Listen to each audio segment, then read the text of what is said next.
ಭಾರತದ ವಿಜ್ಞಾನ ನಗರ ಎಂದು ಯಾವುದನ್ನು ಕರೆಯುತ್ತಾರೆ? ಬೆಂಗಳೂರು. ಇಸಿಜಿ ಯಾವ ಅಂಗದ ಕಾರ್ಯವನ್ನು ತಿಳಿಸುತ್ತದೆ? ಹೃದಯ. 5G ಎಂದರೆ? 5ನೇ ತಲೆಮಾರು. ಅಕ್ಷಯ ಪಾತ್ರೆಯನ್ನು ಪಾಂಡವರಿಗೆ ನೀಡಿದವರು? ಶ್ರೀಕೃಷ್ಣ.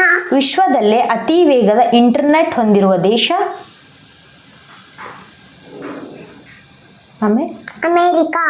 ಅಂಬರೀಷ್ ರವರ ಮೊದಲ ಸಿನಿಮಾ? ನಾಗರಹಾವು.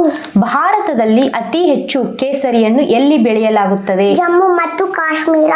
ಭಾರತದ ದೀರ್ಘಾವಧಿ ಮುಖ್ಯಮಂತ್ರಿ? ಜ್ಯೋತಿ ಬಸು. ಭಾರತದ ಅತಿದೊಡ್ಡ ಕೇಂದ್ರಾಡಳಿತ ಪ್ರದೇಶ? ಜಮ್ಮು ಮತ್ತು ಕಾಶ್ಮೀರ. ಭಾರತದ ಕೊಹಿನೂರು ಎಂದು ಯಾವ ರಾಜ್ಯವನ್ನು ಕರೆಯುತ್ತಾರೆ? ಆಂಧ್ರ ಪ್ರದೇಶ. ಭಾರತದ 6ನೇ ಶ್ರೇಣಿಯ ನಾಗರಿಕರು? ಸುಪ್ರೀಂ ಕೋರ್ಟ್ ಮುಖ್ಯ ನ್ಯಾಯಾಧೀಶರು. ಗೊಮ್ಮಟೇಶ್ವರನ ನಿಜವಾದ ಹೆಸರು? ಬಾಹುಬಲಿ.